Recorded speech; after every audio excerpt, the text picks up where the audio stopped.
Halo Sobat Kanal, kembali lagi di kelas Kanal. Perkenalkan saya Arditya Damarkusuma dari Departemen Kardiologi dan Kedokteran Vaskular FKKMK UGM. Di sini saya akan membahas tentang pemasangan EKG dan kita akan sedikit membahas tentang konsep EKG normal. Tahukah Sobat Sehat di sini fakta menarik mesin EKG? Jadi, mesin EKG ini ditemukan oleh ilmuwan asal Belanda yang lahir di Indonesia loh. Jadi, Willem Einthoven ini dilahirkan pada 21 Mei 1860 di Semarang, Jawa, Hindia Belanda yang kini Indonesia, dan beliau adalah penemu EKG. Dan atas andil beliau dalam menemukan mesin tersebut, beliau menerima penghargaan Nobel Kedokteran. Teman-teman, Sobat Kanal di sini pasti sudah tahu kan EKG seperti apa? Ini contohnya. Di sini pemasangan EKG atau EKG itu sendiri sebenarnya adalah suatu alat yang di situ akan merekam aktivitas elektrik dari sel-sel jantung yang mencapai permukaan tubuh. Di situ ada pemasangan elektroda yang dipasang di permukaan tubuh dan akan mendeteksi arus yang mencapai kulit dan nanti akan ditampilkan sebagai rekaman pada layar atau kertas yang disebut dengan elektrokardiogram. Kemudian, untuk indikasi pemeriksaan EKG ini terdapat beberapa.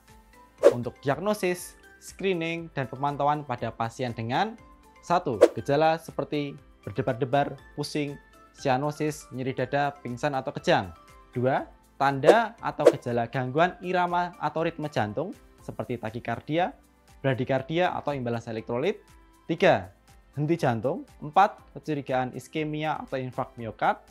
5. Penyakit jantung rematik. 6. Riwayat tenggelam atau trauma area dada. 7. Gangguan metabolisme. 8. Pengobatan yang membutuhkan pemantauan efek samping dari obat tersebut.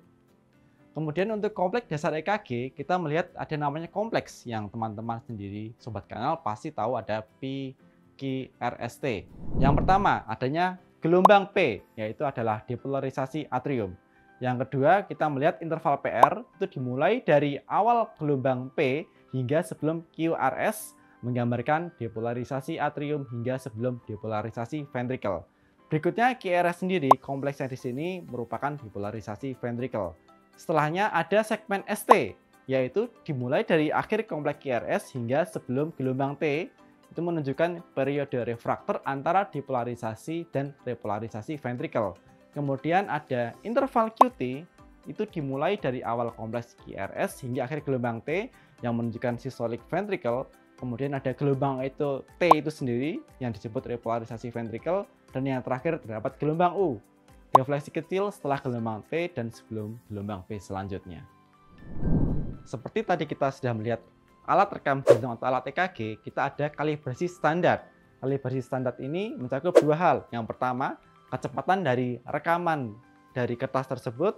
Yang kedua adalah amplitudenya. Kecepatan perekaman di kertas yang dianggap standar adalah 25 mm per second. Sedangkan untuk amplitude sendiri yang digunakan 1 mV yang setara dengan 10 mm. Dalam perekaman EKG atau rekam jantung, Sobat Kanal di sini pasti sudah sangat familiar dengan tampakan kertas seperti ini. Di sini yang perlu diperhatikan adalah adanya kotak-kotak kecil yang melekat di kertas tersebut. Yang pertama, secara horizontal ada dua kategori kotak. Yang pertama kotak kecil, yaitu setara dengan 0,04 detik.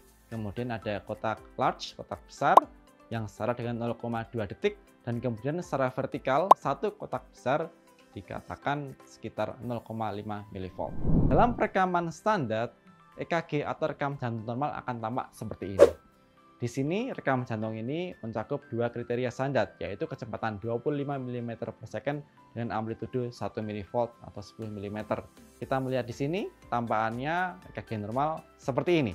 Untuk kemudian EKG dengan kebutuhan tertentu, kadang dokter jantung atau dokter penyakit dalam melakukan pemeriksaan EKG dengan kecepatan 50 mm per second. Padahal dengan rekam jantung yang normal sama seperti tampak lebih lambat.